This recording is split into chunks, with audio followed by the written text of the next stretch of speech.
Icarus presents Hollywood.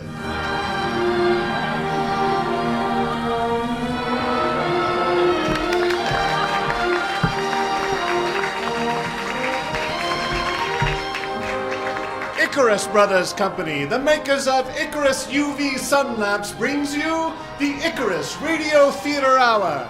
Tonight's episode, Cap Stargazer and the Amazon Women of Mars. Episode 1. Starring the incomparable Reginald R. Reynolds as Cap Stargazer. Billy Winsome as his trusty sidekick, Dusty Dinglefeffer. The enchanting Mitzi Milhouse as Baroness von Strucker. And the effervescent Gigi Blankenshift as the Amazon Princess, Salvatrix. Ladies and gentlemen, I am your narrator, Dashiell Manford. Thank you for coming today. Let our story begin.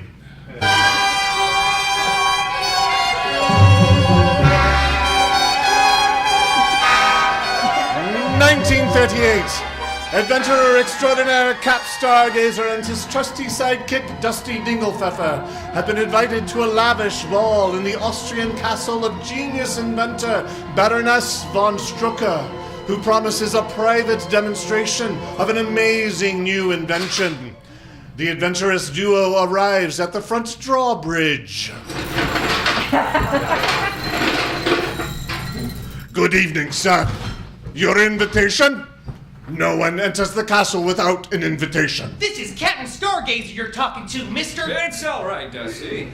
We're here at the special invitation of the Baroness. Americana, yeah. I'm afraid if you haven't got an engraved invitation... It's all right, Hines. These men are my special guests. Baroness! As you wish, madame. That will be all, Hines. You may leave. Jawohl. Thank you for inviting us, Baroness. Wait a moment, Cap. I'm sorry. A moment. I don't trust my new butler, Hines. Wait until he is out of ear hearing. I am certain he's a Nazi spy, sent to find out what he can about my inventions. Oh, then it's a good thing you invited us when you did, Baroness. With the diminutive Adolf announcing an Anschluss of Austria, we don't have much time. You may be in danger. Baroness, may I introduce my trusty sidekick, Dusty Dinglefeffer? Glad to meet you, Baroness. A pleasure. My inventions, gentlemen, should be used for the betterment of mankind, not for its destruction. You are a brave and brilliant woman. Danke. I invited you this evening under the cover of a dance ball, hoping not to draw suspicion for your visit. Please, let me lead you into the great ballroom, and we will mingle for some moments with my special guests. Meanwhile, I must prepare a small demonstration in my laboratory. Momentarily, I will signal you. There, on the grand staircase. Be careful what you say. There are Nazi spies everywhere. As you wish, Baroness. In a moment, then. As our two fearless heroes move into the great ballroom of the von Strucker Castle and mingle with the elite of European society, Dusty, a small-town kid from Wahoo, Nebraska, can't help but feel awestruck. Wowee! Good thing we wore our penguin suits, Cap.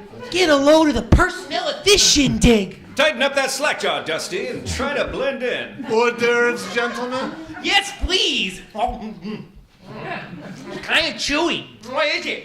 You're enjoying fresh lamb testicles, poached in white wine, marinated with garlic, and offered with a mint yogurt dipping sauce. What, chewy? Ugh. Jumping lamb's jewels. I'm hungry, but I ain't that hungry, Cap. Shouldn't knock it till you've tried it, Dusty. What? Balls. Sheep's testicles. Quite a delicacy, as I understand. Jiminy crackers, Cap. You've tried balls? Ooh, little cups of soup, sure. Hey, wait a minute. What's in this one? It's a tasting cup of ox penis soup prepared in the style of the Chinese city of Zhongyan, cooked slowly with ginger and Sichuan peppers. Holy mackerel! Anywhere to get a hot dog around here? Observe, Dusty. There on the stairs, the Baroness is signaling us to follow her. Yes, and over there on the other side of the room. Look, Cap. Herr Hyde, the butler, watching us like a hawk. Let's methodically meander towards the staircase. Try not to call attention. Just a pair of party guests enjoying Hors d'oeuvres! They're really pushing the hors d'oeuvres tonight. Looks harmless enough. Pig's anus pate, lovingly smeared on an artisanal rye bread toast points and garlic garnished with sorrel and spring onions. No, thank you. I'm so hungry, Cap, I could eat a horse. Concentrate on the mission, Dusty, not your tummy. This crowd is thick as bulls in a branding chute. It's gonna be hard to make it up the staircase with any speed. Maybe if we were to dance our way over there, we might be able to move more quickly to the Baroness across the dance floor. 2 men dancing together, Cap? I wasn't suggesting, although there's nothing wrong with... Oh, you mean pick up a couple of ladies? What dance is this anyway? It sounds familiar. Now those ballroom dance lessons don't seem so silly anymore, do they, Dusty? No, Cap. You were right as always. Expand your horizons. Sounds like a foxtrot. See you at the grand staircase, Dusty. Excuse me, may I cut in? I say, my good man, that's my wife. A pleasure. As the deft duo dances their way across the floor, Heinz has gone to the front drawbridge to allow new guests to enter the castle, an aggregate of Nazis. Almost there, Dusty. Maintain your frame. Shoulders square. Remember your classes. Look over there at the castle entrance, Cap. We got more company. Nazis. Here we are. Disengage, Dusty. Thank you for the dance, ma'am. Stepping on my feet, you brute. Cap, Dusty, quickly, this way. Follow me up the grand staircase to my laboratory. We've got company, Baroness. Take a gander over by the entrance. Oh, Golden Himmel! We are out of time. Come, quickly. Cap and Dusty follow the Baroness up a colossal staircase and down a long hallway. At the end of the hallway are 2 ornate, antique Rococo chairs. Sit in these chairs, both of you. Do you think we should? We do have Nazis following us. Trust me, Vita. Very well. And I will jump into your lap, Cap. Oh, well, And the wall begins to rotate, a secret entrance to a hidden stairway. Jiminy crackers! A secret passage! You see? Now, just down these stairs, and we will enter my laboratory, where I have prepared my demonstration. We hope you've been enjoying the Icarus Radio Theater Hour. We take a short break from our sponsors, Icarus UV Sun Lamps. Is there a baby in the house? Finding it hard to get outside this winter? Never fear, babies love Icarus UV Sun Lamps, the next best thing to sun. It helps build vitamin D in their little baby bodies. Just a half hour a day guards against a wide range of maladies, from chest infections to anemia. Enjoy the pinkish glow following a session in front of Icarus lamps. In your bathroom, in your kitchen, in your life. Icarus UV sun lamps. And now, back to our story. Our intrepid adventurers are about to enter the Baroness's laboratory. Down the musty staircase, they descend to a strange and fantastic clandestine laboratory with an expansive skylight overhead, peering at the stars. The sounds and smells of a working lab bubble around them, and in the middle of a cavernous space, a tall, mysterious monolith covered in a diaphanous white fabric. Here it is, my laboratory. What wonders live here? I do not think Heinz knows the entrance to this secret chamber, but he has been spying on me for a few months now. I cannot say. Just in case, let's barricade the door, Dusty. Help me with the desk. There we go. That should slow them down. Is there a rear entrance, Baroness? You don't think they'll enter in the rear entrance, Cap? I'm just thinking about evacuating, Dusty, once we have what the Baroness wants to give us. That's thinking ahead. There is a small tunnel which led us out in a field about 30 meters from the castle.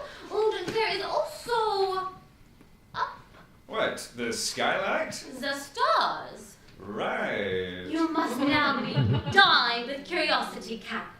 What is this technology that I wish you to save from the Nazi scourge? You've got our undivided attention. Ears ready. This technology. You cannot put this in your pocket. Well, can we put it into an attaché case? Or a small steamer trunk? Maybe a wheelbarrow. 999! You see, I have done it, Cap. I have created, well, the Third Reich would use this to deliver bombs across the ocean. But that is not its destiny. No, no.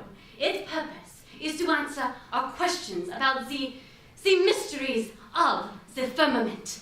Great Scott! You mean... I have invented a rocket to travel into space. Jiminy crackers. Now that's some technology better off in the hands of the good old US of A. How do you know it'll work? Oh, it will work. All my calculations are beyond reproach. I'm only searching now for the right specimen to send into space. Like a monkey. Something like this. So you have the blueprints to give me? Nazis! We've been found out. I had hoped to have more time to explain. Quickly, you two, step into this closet. Closet? Strange. Looks almost like a submarine door. But what about you, Baroness? I will have to get rid of them. Quickly, quickly, in. Cap and his loyal companion step inside an oval portal hinged with a thick steel door and a portal-type window and an airlock. Was that an airlock? I'm very sorry that it had to be this way, Cap. I cannot understand you. You will have to use I can't remember the English. The Gingerspeckerlager. Look, through the portal window. This device here. Turn it on. The intercom. Yeah. Intercom. Gingerspeckerlager. What are you doing, Baroness?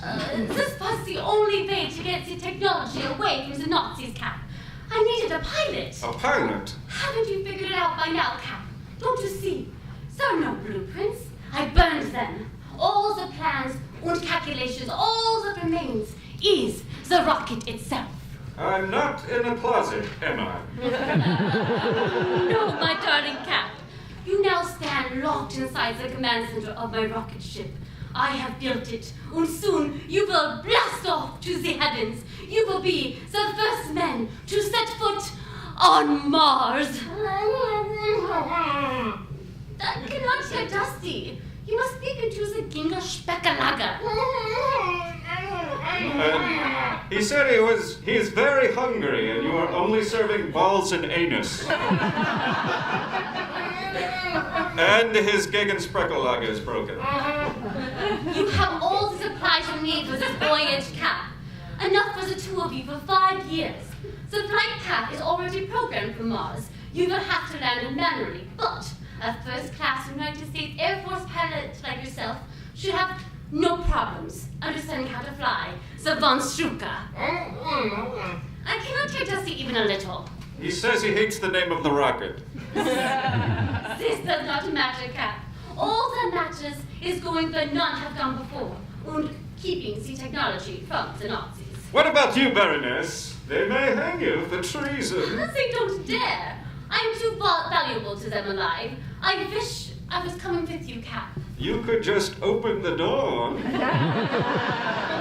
I cannot leave. Someone must operate the controls for liftoff. It's because the rocket's untested, isn't it? No, none at all. You need a couple of monkeys to test the rocket. I needed a fine pilot, a brave, handsome adventurer. Listen, let's not waste our last breath.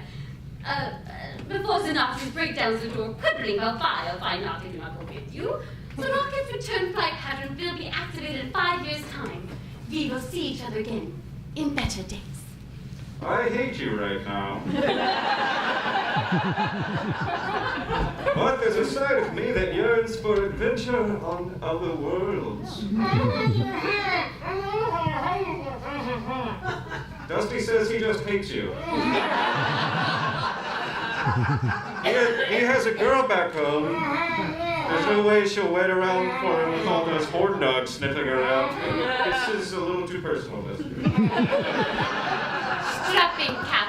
You'll be launching in 60 seconds. My unit's going to think I went AWOL! I calculate your arrival on Mars in 4 months' time. Once on Mars, you will have to live inside the rocket, except for short excursions on the surface in your spacesuits. The atmosphere on Mars is cold and unforgiving. Gravity will be 60% less than Earth. There she is, men! Arrest her! I envy you, your adventure, Cap. Stand back, Heinz. We must stand back or be incinerated. There is Cap Stargazer! 6, 5, 4, Why are you counting? 3, 5, 1, blast off! It's alive! It's alive! Through the glass skylight burst the rocket ship and up into the atmosphere, leaving a trail of thick smoke in its wake. Hurtling through the solar system, our heroes fly, their ship's speed perfectly timed to rendezvous with the orbit of Mars. Time passes slowly on board. Time to ponder one's place in the universe. And exactly 132 days later... There she is, Cap. The red planet. She looks lonely and barren, a red wasteland devoid of life. It's gonna be a long 1,693 more days until the controls to Earth become active. Just a couple of monkeys in space. I don't want to hear talk like that! Buck up, Dusty! We have an amazing opportunity here. The first men on Mars. And if we get lonely, we have each other to fall back on. I'm sorry, Cap. I didn't mean to be so glum. I just miss my gal Betsy. That is, if she still is my gal. Well, there are companionships of many kinds, Dusty. Sometimes you have to be willing to be open in a pinch. I don't follow you, Cap. Well, Dusty, sometimes when we're choosing a breakfast cereal, for example, we don't realize there may be other breakfast cereals we haven't tried yet. We'd like even better. Yeah, Cap, but sometimes I think you have an instinct about breakfast cereal. You just know what you're gonna like, and then you try it, and sure enough, you really like it. Well, how do you know if you haven't tried it? All I know is I really like what breakfast cereal I've tried. What's going on? And we're being pulled into the gravitational field of Mars. Time to land this rocket. Buckle in. I'm glad we boned up on how to fly this bucket of bolts, Cap. Turn those alarms off, Dusty. Check. Switch on reverse thrusters. Reverse thrusters activated. Hang on, the surface is pretty bumpy. Over there, Cap. A flat, smooth patch. I see it. Brace for impact. Oh, Jiminy crackers. I almost lost my freeze-dried lunch on that one. We made it, Dusty, old man. We actually made it. I never doubted you for a second, Cap. We've been cooped up in this bullet for an age, my friend. What say we stretch our legs? I'll stay. Right with you, Cap. Let's get suited up.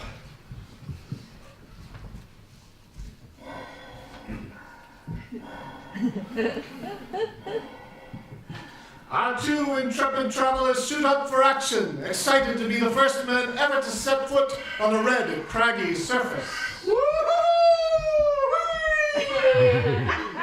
Dusty, what are you doing? The gravity's weak on this planet, Cap. Look! Woo! These giant leaps! Small steps, man. Small steps. Don't overuse your oxygen. We've got enough for about an hour. I just got excited. Been feeling a bit stir-crazy. Let's make the most of this outing, shall we? Let's analyze the atmosphere, take some soil samples. Outside temperature, 30 degrees Fahrenheit. Cap, doesn't it have to be a lot hotter to see a mirage? Well, it's generally accepted that Mars is a barren planet, Dusty. Are you imagining palm trees, pools of water? No. Her. Hubba, what the deuce? A lady in a spacesuit! I see her too, Dusty. That's no mirage walking towards us. That's a woman. A very tall woman. Impossible! Unlikely, but you ought to know by now, Dusty. Nothing's impossible. I guess we're not the first men on Mars after all, Cap. Hello? Hello? A spacesuit-clad gargantuan goddess of a woman mounts a conveyance which allows her to hover above the planet's surface. In no time flat, she is upon them. A weapon is slung around her shoulder. Greetings! Halt, intruders! We come in peace! Hello? Hello! Great Hera! Men! Are you real? Well, yes. We're the real thing, all right, lady. 100% American beefcake. I've only seen paintings. And you possess all the parts that men have? Last time we checked. I am Salvatrix of New Atlantis. You must accompany me to my home to meet the ruler of all you see, Queen Bellatrix. And when we arrive, I must beg for your lives. Jiminy crackers. Tune in next time, listeners, when our weary wanderers are transported to New Atlantis, a biospheric bubble city of Amazon women on Mars.